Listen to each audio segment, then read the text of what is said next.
మళ్ళీ తను పుంజుకుని యుద్ధం చేస్తూ ఉన్న సమయంలో ఆశ్చర్యంగా కర్ణుని రథచక్రం కృంగడం మొదలుపెట్టిందండి. ఇక్కడ మనం తెలుసుకోవాలి, ఇద్దరు రథాలు కృంగాయి, కానీ అక్కడ కృష్ణ పరమాత్మ తన సంకల్పంతో కృంగదీశాడు.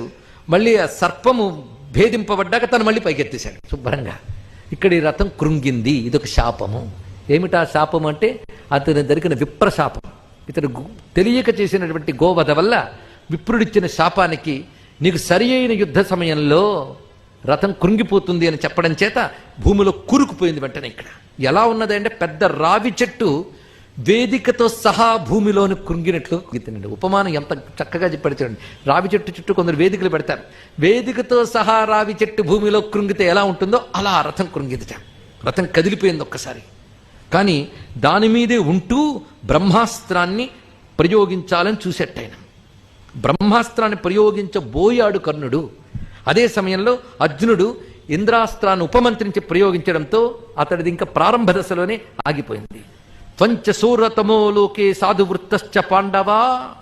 ఆ సమయంలో ఆ రథయుద్ధం ఎప్పుడు క్రిందికి దిగుతోందో పైన అలాగే వంగిపోతున్న రథంలోనే ఉండి యుద్ధం చేస్తున్నటువంటి ఆ మహానుభావుడు తర్వాత నెమ్మదిగా కిందకి దిగి అర్జునుని యొక్క శరాలకి సమాధానం చెప్తున్నట్ట. కిందకి దిగి అలా కూర్చోలేదండి, విరధుడే అని యుద్ధం చేస్తూనే ఉన్నాడు. కనుక అర్జునుడు చివరి వరకు తనతో యుద్ధం చేస్తున్న కర్ణుడితోనే యుద్ధం చేశాడు, కానీ యుద్ధాన్ని విరమించుకున్న కర్ణుడిని కొట్టలేదు. ఇది తెలుసుకోండి, ఇది ప్రధానమైన అంశం. యుద్ధం చెయ్యకుండా ఆగిపోయిన వాడిని కొట్టకూడదు, కానీ యుద్ధం చేస్తున్న వాడిని కొట్టవచ్చు. అక్కడ నిలబడి పైగా అర్జునుడి అల్లెత్రాటిని ఛేదించదలుచుకున్నట్ట. ఈ అల్లెత్రాటిని ఛేదించడం కోసమని 11 బాణాలు వేశారండి. వేసిన అవేమీ కాలేదుట. ఎందుకంటే 100 అల్లెత్రాట్లు ఉన్నాయట ఒక్క దాంట్లో. ఒక 11 పోతే అదికేం పర్వాలేదు, మిగిలిన అల్లెత్రాళ్ళు ఉన్నాయి. దానితో ఆయన విజృంభిస్తున్నాడు. కర్ణుడు ఊహించలేనంత వేగంగా ప్రయోగిస్తూ ఉంటే ఆశ్చర్యకరంగా తాను దిగి కర్ణుడు అర్జునుడిపై ఒక బాణాన్ని వేసేట. అర్జునుడు దాని నుంచి తేరుకునే లోపల తన రథాన్ని పైకెత్తడానికి ప్రయత్నిస్తూ గుంజుతున్నాడు పైకి. నిజానికి అది కూరుకుపోతుందని శాపం అయినప్పుడు ఎలా పైకి లేస్తుందండి? ఇక్కడ ఆ ప్రయత్నమే వృధా. మొత్తానికి అది కుదుపుతూ ఉంటే భూమి మొత్తం లేస్తున్నట్టు అనిపించిందే తప్ప లోపలికి దిగిన చక్రం బయటికి రాలేదు. రథం కృంగిపోతున్నటువంటి దశలో అర్జునుడి కన్నీరు వచ్చింది. అప్పుడు కన్నీరు వచ్చి అంటున్నాడు, త్వంచ సూరతమో లోకే సాధువృత్తశ్చ పాండవా. నువ్వు సామాన్యుడు కావయ్యా, శూరతముడివి, సత్ప్రవర్తన కలిగిన వాడవు. ఓ అర్జున, అభిజ్ఞో యుద్ధ ధర్మాణం వేదాంతావబృధాప్లుత. నువ్వు వేదాంత యజ్ఞములు చేసినవాడు, అంటే వేదాంత విద్యను చదివినవాడు. అంతేకాదు వేదాంతమనే యజ్ఞములో అవబృధ స్నానం చేసినవాడు అన్నాడు. చాలా అద్భుతమైన మాట చెప్పాడండి ఇక్కడ. వేదాంతమనే యజ్ఞాల్లో అవబృధ స్నానం చేశాట. అంటే అర్థం ఏంటి? వేదాంతమనే యజ్ఞ బోధ సంపూర్ణముగా పొందినవాడు, దాని ఫలం పొందినవాడు. ఎందుకు ఆ మాట అన్నాడో మనం తెలియాలి. వేదాంతములో అవబృధ స్నానం చేసామంటే సంపూర్ణమైన వేదాంత జ్ఞానం నీకున్నది. ఎందుకు ఆ మాట అనగలిగాడంటే సర్వ వేదాంత సారమైన భగవద్గీత విన్న ధన్యుడివయ్యా నువ్వు అని చెప్పడం ఇందులో ఉన్నటువంటి భావం ఇక్కడ. అది ఇక్కడ ధ్వనింపజేస్తున్నాడు. పైగా అభిజ్ఞో యుద్ధ ధర్మాణం, నీకు యుద్ధ ధర్మములు తెలుసు. దివ్యాస్త్ర విధం, నువ్వు దివ్యాస్త్రములు తెలిసిన వాడువు. కార్తవీర్య సమోయుధి, కార్తవీర్యుడు లాంటి వాడువు. కార్తవీర్య అర్జునుడు అందుకు చూపించాడు ఇక్కడ. పైగా ఆయన 1000 చేతులుండి బాణములు వేస్తాడు, 2 చేతులతోనే 1000 బాణాలు పెట్టయ్యా నీది. అటువంటి వాడవు నువ్వు. నీకు యుద్ధ ధర్మం తెలియదా? నా రథం కృంగిపోయిన దశలో నా పైన బాణములు వెయ్యవచ్చా? ఇది అధర్మము. పైగా నేను విరధుణ్ణై ఉన్న దశలో నా మీద బాణములు వేయవచ్చా? రథం మీద ఉన్నవాడు నేలపై ఉన్నవాడిపైన బాణములు వేయవచ్చా? ఇవి ఆలోచించి నేను రథం పైకి లాగే వరకు కూడా నువ్వు బాణములు వెయ్యకు, ఇది అధర్మం సుమా, అధర్మం సుమా అనగానే అప్పుడు కృష్ణ పరమాత్మ మాట్లాడుతున్నాడు. అబ్బా, తమరు నోటి నుండి కూడా ధర్మవచనములు వస్తున్నాయే, ఇది అధర్మము ఇది ధర్మం అనే మాట వస్తున్నదే, ఇన్ని తెలివితేటలు గతంలో ఏమయ్యాయ్యా నీకు అంటున్నాడు. ఇది చెప్పి కొట్టడం అంటే ఇదండి, చెప్పకుండా కొట్టడం కాదు. జైసౌఖ్య తేసా అని ఒక మాట ఉన్నది. ఎవడిని ఎలా కొట్టాలో అలా కొట్టాలండి, ఇది ధర్మం. ఇంతకు మించి మరి ఏమీ లేదు, తెలుసుకోండి. ఇక్కడ ఎవడిని ఎలా కొట్టాలో అలా కొట్టాలి. ఇది కృష్ణ పరమాత్మ చూపిస్తున్న గొప్ప రాజనీతి. తమ బ్రవీద్వాసుదేవో రథస్థో రాధేయ దిష్ట్యాస్మ స్మరసీహ ధర్మం. ఓహో, ఓ రాధేయ, దిష్ట్యా స్మరసి ఇహ ధర్మం. అదృష్టవశాత్తు ఇప్పుడు ధర్మాన్ని స్మరిస్తున్నారే. ప్రాయేణ నీచ వ్యసనేసు మగ్న నిందంతి దైవం కుకృతం నతు స్వం. ఇది గొప్ప సైకాలజీ చెప్పాడని ఇక్కడ మహానుభావుడు. సాధారణంగా నీచులు వాళ్ళ కష్టం వచ్చినప్పుడు ధర్మాల గురించి మాట్లాడతారు. అంతేకాదు ఆ ధర్మము దైవము నాకు అన్యాయం చేస్తాడని దైవాన్ని ధర్మాన్ని తిడతారు. వాళ్ళు చేసిన చెడ్డ పనుల గురించి వాళ్ళు తిట్టుకోరు. ఇది నీచుల స్వభావము. ఇది బాగా తెలుసుకోవాల్సింది. అందుకే ఏమైనా కష్టాలు వచ్చినప్పుడు ఒక్కసారి తాము ఎంతో మంచివాళ్ళమని తమ చెడును తలంచుకోకుండా భగవంతుడు ఎంత అన్యాయం చేశాడు ఆయన అంటూ ఉంటారో వాళ్ళందరికీ తెలుసుకోవాలని. అది నీచ స్వభావము. కష్టాలు కలిగినప్పుడు దైవాన్ని నిందించడం, ధర్మాన్ని నిందించడం అనేటటువంటిది నీచ స్వభావం. కానీ దుర్మార్గులకి కష్టకాలంలోనే ధర్మం గుర్తొస్తుంది. ఏం చేస్తాం? అది నీకు వచ్చింది, చాలా సంతోషం. ఎప్పటికైనా చచ్చే ముందేనే ధర్మం గుర్తుంది, చాలు. అందుకే ధర్మం ఏంటో తెలుసుకుని చచ్చేవనుకో పుణ్యలోకాలకు పోతావు. లేకపోతే చేసిన అధర్మమే ధర్మం అనుకుంటావు. జాగ్రత్త. ఈ ధర్మం ఏమయ్యిందా నీకు అంటూ ఇక్కడ కొతే ధర్మస్తదాగత మకుటంతో వరుసగా కొన్ని శ్లోకాలు వస్తాయండి, అద్భుతమైన శ్లోకాలు. ఇవి నిజానికి అర్జునుడు ఏ బాణాలు వేసాడో తెలియదు కానీ కృష్ణుడు వేస్తున్న అద్భుత బాణాలు ఇవి, వాగ్రూప బాణాలు. చూడండి ఇక్కడ. యథా సభాయాం రాజానమనక్షజ్ఞం యుధిష్ఠిరం అజేషి చకుని జ్ఞానాత్ కృతే క్వతే ధర్మస్తదాగత. సభలో జీవితం అంటే తెలియనివాడు, నేను ఆడను అంటున్నవాడిని కూడా మాయగా అన్నీ తెలిసిన శకుని ఆడినప్పుడు తెలిసి కూడా తమరు నోట ధర్మం పలకలేదే, అప్పుడెక్కడికి పోయిందయ్యా నీ ధర్మం? క్వతే ధర్మస్తదాగత. అప్పుడెక్కడికి పోయింది నీ ధర్మం? ఇది దీని అర్థం. వనవాసే వ్యతీతే చ కర్ణవర్షే త్రయోదశే న ప్రయచ్చసి యద్రాజ్యం క్వతే ధర్మస్తదాగత.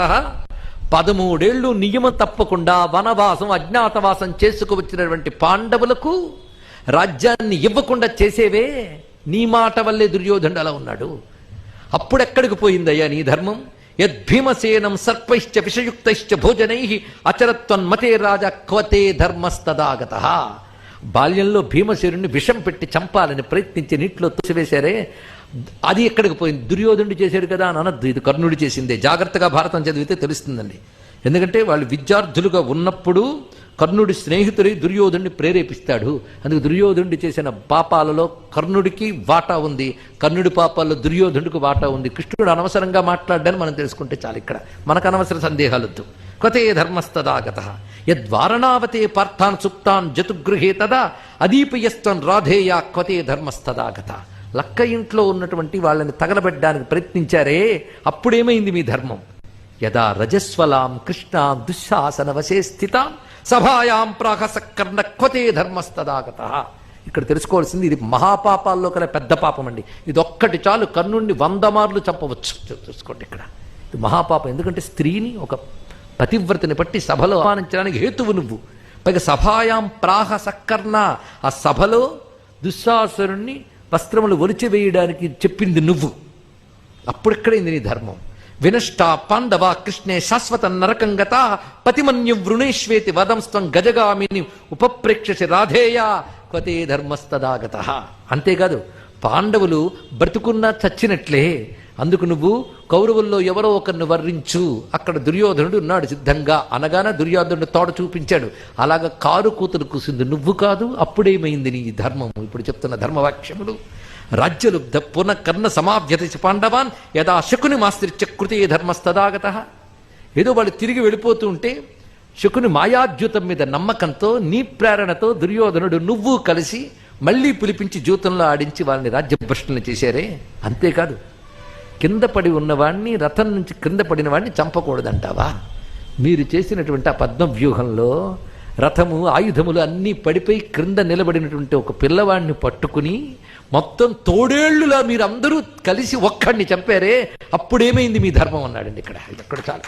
అంటే ఎంత బలీయమైన కారణాలు చూపిస్తున్నారు ఇదండి. అంతేగాని కర్ణుడిని అన్యాయంగా చంపారంటే వీడు పరమ పాపాత్ముడిని అర్థం అన్నవాడు.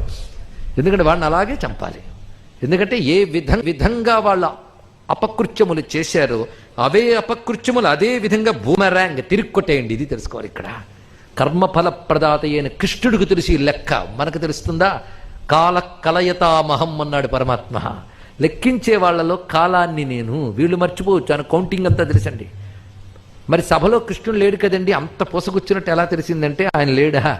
లేకపోతే ద్రౌపదిని ఎలా రక్షించాడు? పద్మవ్యూహంలో జరిగింది ప్రతిదీ ఆయన ఎంత గమనించాడో చూడండి ఇక్కడ. క్వతే ధర్మస్తదాగత. ఎక్కడికి పోయింది ఆ ధర్మం? ఇంత ప్రశ్నలు వేస్తే ఏవముక్తస్తదా కర్ణో వాసుదేవేన భారత లజ్జయావనతో భూత్వా నోత్తరం కించిదుక్తవాన్. వెంటనే తల వంచెట్ట, సిగ్గుపడి, అంటే ఒప్పుకున్నాడు. కృష్ణ, ధర్మమే, నేను ఇలా నిలబడి ఉన్నప్పుడు నువ్వు సంభరించిన అన్ని విధాల ధర్మమే. నువ్వు ఒప్పుకుని కూర్చోలేదండి. మళ్ళీ ధనుస్సుని సంధించాడు, బాణాలు వేస్తూనే ఉన్నాడు, ఆగలేదు. తనపై బాణాలు వేస్తూ ఉన్నవాడిని తాను సంహరించడం దోషం కాదు, ఇది తెలుసుకోవాల్సింది ఇక్కడ. అప్పుడు అర్జునుడు చూస్తూ ఉండగా, అర్జున ఆగకు, బాణం ప్రయోగించు ఇక్కడ అన్నాడు. అంతేగాని కృష్ణుడు చెప్పాక మరో ఆలోచన లేదు గనక ఇప్పుడు దివ్యమైన బాణాన్ని తీశాడు. ఇది ఎందుకంటే బ్రహ్మాస్త్రాదులు కాదు ఇప్పుడు తీయవలసింది, అంజలికము అనే ఒక బాణాన్ని తీసి దాన్ని మంత్రిస్తున్నాడు మహానుభావుడు. మంత్రించుతూ ఒక దివ్యమైన శపథాన్ని కూడా కలుపుతున్నట్ట. సరిగ్గా ఇంద్రజిత్తుని కొట్టేటప్పుడు లక్ష్మణస్వామి ఏ విధంగా రామాయణంలో మంత్రం చదువుతాడో అటువంటి మంత్రాన్ని ఇక్కడ చూపిస్తున్నాడు. ఇక్కడ ఈ భవ్యమైన మంత్రాన్ని చూడాలి. కులిశ ప్రస్ఫురణాపహాసన విభాగుచ్చంబులన్ కల్గి ఆ కలమై వచ్చు కృతాంతు వక్త్రమననుగ్రంబై మురారాతి రుద్రుల చక్రంబును శూలమున్ దెగడుచున్ క్రూరంపుటొప్పారు నంజలికంబైన మహాస్త్రమున్ దొడివి కర్షంబుబ్బునంజేయుచున్. ఆ అస్త్రం ఎలా ఉందో మన తిక్కన గారి పద్యం చదవకపోతే దాటి రాదండి మనకి. కులిశ ప్రస్ఫురణాపహాసన విభాగుచ్చంబులన్ కల్గి, తన కొన ఎలా ఉన్నదయ్యా అంటే వజ్రాయుధముల వంటి తీవ్రత కలిగినటువంటి, పైగా మురారి చక్రము రుద్రశూలము తెగడుచున్, విష్ణు చక్రాన్ని రుద్రశూలాన్ని కూడాను మించిపోతోందా అన్నట్లుగా తీవ్రమైనటువంటి ఆ దివ్య శస్త్రాన్ని తీసి ఒక్కసారి నమస్కారం చేసుకున్నట్ట పరమాత్మని. తపోస్తి తప్తం సగురవశ్చతోషిత, తపోస్తి తప్తం గురవశ్చతోషిత మయా యథేష్టం సుహృదాం శృతం తథా అనేన సచ్చేన నిఘం త్వయం శరః సుసంహృత కర్మ మర్రి మమూర్జతం ఇత్యుక్తవాంస్తం ముముమోద బాణం ధనంజయ కర్ణవధాయ ఘోరం. కర్ణవధకై ఈ దివ్యమైనటువంటి బాణాన్ని ప్రయోగిస్తూ ఒక సత్యాన్ని దాంతో కలుపుతున్నాడండి. ఈ సత్యమే పెద్ద అస్త్రమవుతోంది. ఏమిటా సత్యం అంటే, ఏను తపశ్చరణంబున దానంబున గురుజనాభితర్పణమున నిత్యానూన వ్రతశీలుడనేయు కర్ణుతల ద్రించు ఈ శరము అని అన్నాడు ఇక్కడ. నేను నా జీవితము తపస్సుతో పవిత్రమైనదైతే, నా జీవితంలో గురువులను నిరంతరం వినయముగా ఆరాధించిన వాడనైతే, దానాదులతో యోగ్యులను మిత్రులను తృప్తిపరిచిన వాడనైతే ఈ బాణము కర్ణుని వధించుగాక అన్నాడు. దీన్ని బట్టి అర్జునుని చరిత్ర ఎంత గొప్పదో తెలుస్తుంది కదా, 3 మాటల్లోనే తెలుస్తున్నది. ఈ విధంగా చెప్పి ఆ బాణాన్ని ప్రయోగించాడు.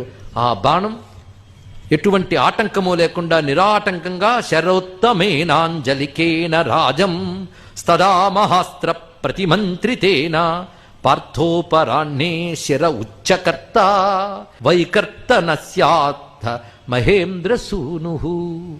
ఆ మహేంద్రసూనుడైనటువంటి అర్జునుడు ప్రయోగించినటువంటి అంజలికమనబడేటువంటి ఆ బాణము దివ్యాస్త్ర మంత్రములతో మంత్రితమై, అర్జునుని యొక్క సత్యవాక్కుతో మంత్రితమై వచ్చి వైకర్తను యొక్క శిరస్సును ఖండించినది అన్నారు. కర్ణుని శిరస్సు నేలపై పడింది, మొండెము పడినది. ఒక్కసారిగా పాండవుల్లో విజయధ్వానములు వచ్చాయి. దుర్యోధనుడు ఆశ్చర్యచకితుడు, దిగ్భ్రాంతికులోనయ్యాడండి. ఏ కర్ణుని ప్రాపు చూసుకుని ఇంత విజృంభించాడో ఆ కర్ణుడి దెబ్బతిన్నాడు. నిజానికి కుశంవృష్టి కురిపించింది అర్జునునిపై. ఈ భవ్యమైనటువంటి ఘట్టం సామాన్యం కాదు. మహాభారతంలో కర్ణుడు లేని భారతమా అని ఒక మాట ఉన్నది. కర్ణుని ప్రాధాన్యం మనం తెలుసుకుంటూ ఉన్నాం ఇక్కడ. దానితో పాటు కర్ణుడి దెబ్బ కొట్టడం కౌరవసేన యొక్క ప్రాణస్థానములు దెబ్బ కొట్టడమే సామాన్యం కాదు ఇక్కడ. అందుకు ఈ ఘట్టం దగ్గరే ఇటు దేవతలు అందరూ కూడా ఉత్కంఠతో ఉత్సుకతో చూస్తున్నటువంటి ఘట్టం ఇది. మీరు పరిశీలించారో లేదో, ప్రకృతి కూడా అలాంటి ఒక వాతావరణంలోకి మారింది. ఎందుకంటే వర్షకారకుడైన ఇంద్రపుత్రుడు విజృంభిస్తూ విజయం తథ్యమని చెప్తూ ఉంటే అన్నీ ఆ విధంగా ఉంటాయి. ఎందుకంటే వాయుపుత్రుడు అక్కడే ఉన్నాడు, ఇంక చెప్పడానికి ఏమున్నది. అందుకు ఆ దివ్యమైన కనిపిస్తుంటే భారతంలో ఇది సామాన్యమైన అంశమేనండి. భారత కథాశ్రవణం జరిగిన చోట దివ్య శక్తులు ఆ విధంగా వస్తూ ఉంటాయి. అందుకు అది వింటూ ఆ వాతావరణంలో కూర్చోవడం ఒక భాగ్యం. మనకు ఆ భాగ్యాన్ని కల్పించాడు భగవానుడు.